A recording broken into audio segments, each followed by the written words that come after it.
आज आपण सोडवणार आहोत MSCIT इरा सेशन 23। सर्वात पहिले तर सेशनचा परिचय पाहून घ्या। त्यानंतर या ठिकाणी ऑफिस स्किल्सवर जायचं आहे। ऑफिस स्किल्सवर क्लिक करा।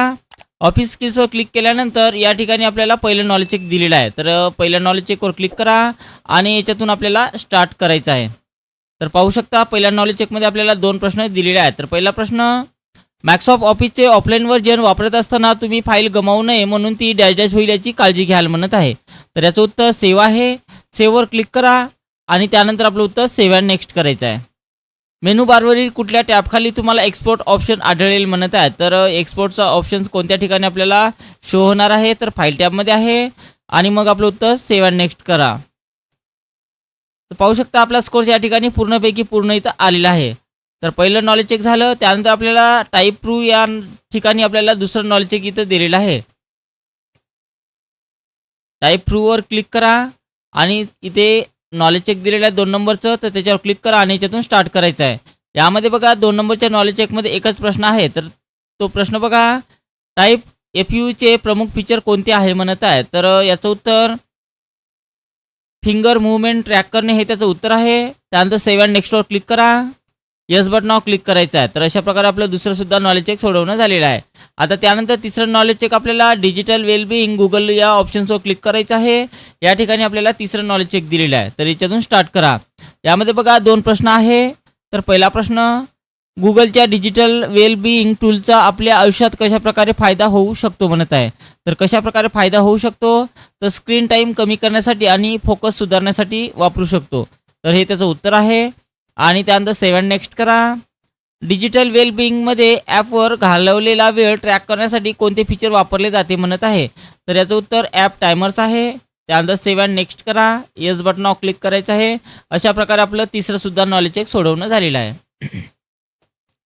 त्यानंतर बघा आपल्याला सिम्युलेशनचे प्रश्न सोडवायचे आहेत। तर सिम्युलेशन क्वेश्चन्सवर क्लिक करा आणि याच्यातून स्टार्ट करायचं आहे। तर यामध्ये बघा 2 प्रश्न दिलेले आहेत। तर पहिला प्रश्न इथून स्टार्ट करा। यामध्ये बघा मजकूर किंवा संख्या अलाइन करून तुम्ही तुमच्या स्प्रेडशीटचे स्वरूप सुधारता आणि ते वाचणे आणि समजणे सोपे होते म्हणून निवडलेला मजकूर सेंटर अलाइन करा म्हणत आहे। तर सेंटर अलाइन करण्यासाठी अलाइनमेंटमध्ये जाऊन या ठिकाणी क्लिक करायचं आहे। एक सिंगल क्लिक करा, ॲटोमॅटिक आपलं उत्तर सबमिट होईल। त्यानंतर नेक्स्ट क्वेश्चन लावायचा याच्यातून, सेव्हचा वापर केल्याने कार्यरत शीटची कॉपी तयार होते आणि मूळ शीट जशी आहे तशीच राहते। त्यामुळे फॅमिली ट्री जनरेटर नावाने सेव्ह वापरून दिलेल्या शीट तुमच्या डेस्कटॉपवर सेव्ह करा म्हणत आहे।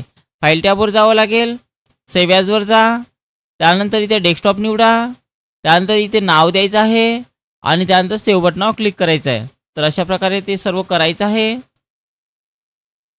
ओके करा। तर अशा प्रकारे दोन्ही प्रश्न सोडवलेले आहे आपण। त्यानंतर एंड एक्झामच्या येस बटनावर क्लिक करायचं आहे। पाहू शकता या ठिकाणी आपला स्कोर पूर्ण आलेला आहे। त्यानंतर आपल्याला सेल्फ लर्निंग सोडवायचं आहे। सेल्फ लर्निंगवर क्लिक करा आणि ते प्रोसीड बटनावर क्लिक करायचं आहे। तर यामध्ये बघा 5 प्रश्न आहे। तर पहिला प्रश्न याच्यातून स्टार्ट करा। तर पहिल्या प्रश्नामध्ये बघा काय म्हटलेलं आहे, खालीलपैकी कोणती इमेज फॅमिली ट्री दाखवते ते ओळखा म्हणत आहे। तर फॅमिली ट्री कोणती इमेज शो करत आहे बघा, तर ऑप्शन 2 मध्ये दाखवत आहे आणि त्यानंतर सेव्ह अँड नेक्स्ट करायचं आहे। त्यानंतर बघा तुम्हाला सेलमधील टेक्स्ट त्याच्या मध्यभागी अलाइन करायचे आहे। असे करण्यासाठी तुम्ही कोणता अलाइनमेंट ऑप्शन निवडाल म्हणत आहे। तर सेंटर अलाइन करण्यासाठी या ठिकाणी सेंटरचा ऑप्शन दिलेला आहे। तर सेंटर अलाइनमेंट या ठिकाणी क्लिक करा आणि त्यानंतर सबमिट करायचं आहे। नेक्स्ट करा। MS एक्सेलची नवीन फाईल सेव्ह करण्यासाठी तुम्ही सेव्ह किंवा सेव्ह ॲज या दोन्ही ऑप्शन्सवर क्लिक करू शकता म्हणत आहे। तर बरोबर आहे याचं उत्तर आणि त्यानंतर सेव्ह अँड नेक्स्ट करायचं आहे। करेक्ट आलेलं आहे, इथं पाहून घ्या, करेक्ट आलेलं आहे। नेक्स्ट करा। तुमचा मित्र MS एक्सेलमध्ये family tree generator template customize करत आहे, त्याला हे जाणून घ्यायचे आहे की तो फाईलमधील कुटुंबातील सदस्याचे तपशील कसे रिसेट करू शकतो। असे करण्यासाठी योग्य पर्याय निवडा म्हणत आहे। तर रिसेट करण्यासाठी आपल्याला फॅमिली मेंबर रिसेट करा या ऑप्शन्सवर क्लिक करायचं आहे आणि त्यानंतर सेव्ह अँड नेक्स्ट करा। MS एक्सेलमध्ये family tree generator template edit करताना पुढील रोवर जाण्यासाठी तुम्ही खालीलपैकी कोणती की वापराल म्हणत आहे। तर कोणत्या प्रकारची की आपण वापरू शकतो, तर याचं उत्तर एंटर आहे। एंटरवर क्लिक करा आणि त्यानंतर सेव्ह अँड नेक्स्ट करायचं आहे। त्यानंतर सर्व सोडवणं झालेलं आहे। त्यानंतर एंड एक्झामवर क्लिक करायचं आहे। अशा प्रकारे पाहू शकता आपला स्कोर्स या ठिकाणी पूर्णपैकी पूर्ण इथं आलेला आहे। त्यानंतर याला क्लोज करा। त्यानंतर सेल्फ पाथ लर्निंग झाल्यानंतर आपल्याला यामध्ये guided do it were self सोडवायचा, तर इथून आपल्याला स्टार्ट करायचं आहे.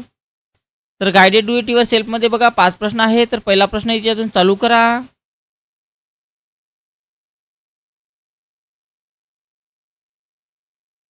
तर पहिल्या प्रश्नामध्ये बघा काय म्हटलेलं आहे, फॅमिली ट्री वर्कबुक या वर्कबुकमध्ये ट्री इमेज डिलीट करा आणि फाईल टॅब सेव्ह ॲजचा वापर करून फाईलला सेव्ह करा म्हणत आहे.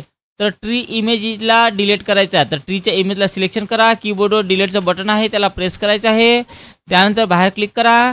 त्यानंतर त्याला फाईलमध्ये जायचं आहे. सेव्ह ॲज हा ऑप्शन्स वापरा. डेस्कटॉप निवडायचा आहे. डेस्कटॉपमध्ये त्याला कोणतं एक नाव द्या आणि त्यानंतर सेव्ह बटनावर क्लिक करायचं आहे. त्यानंतर हे डबल प्रश्न आलेला आहे, त्यामुळे येस बटनावर क्लिक करा. तुम्हाला तो येणार नाही आणि त्यानंतर आपलं उत्तर सबमिट करायचं आहे. पहिला प्रश्न झाला, ओके करा आणि त्यानंतर याच्यातून आपल्याला 2 नंबरचा प्रश्न लावायचा आहे.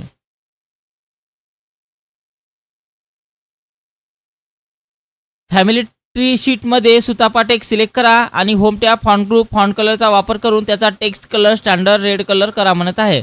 तर सुतापाला सिलेक्शन करा. फॉन्टच्या ग्रुपमध्ये जा. कलरमध्ये जायचं आहे. फॉन्ट कलरमध्ये गेल्यानंतर आपल्याला रेड कलर घ्यायचा आहे. पाहू शकता रेड कलर घेतलेला आहे आणि त्यानंतर आपलं उत्तर सबमिट करावं लागेल. Next questions.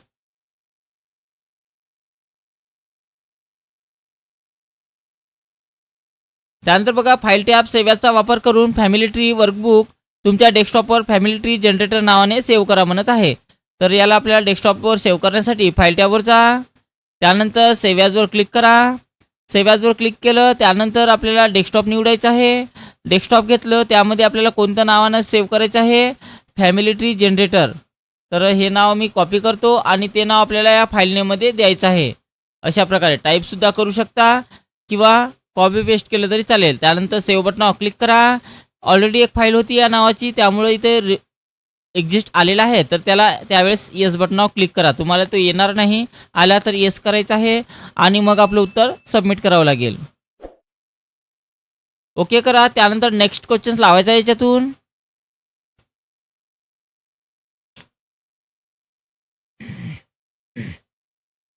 फॅमिली ट्री शीटमध्ये सेल राकेश सिलेक्ट करा. होम टॅब अलाइनमेंट ग्रुपचा वापर करून ते सेंटर अलाइन करा म्हणत आहे. तर राकेशला सिलेक्शन करा इथे. त्यानंतर इथे सेंटर अलाइनमेंट या ऑप्शन्सवर क्लिक करायचं आहे आणि त्यानंतर आपलं उत्तर सबमिट करायचं आहे. त्यानंतर शेवटचा प्रश्न बघा.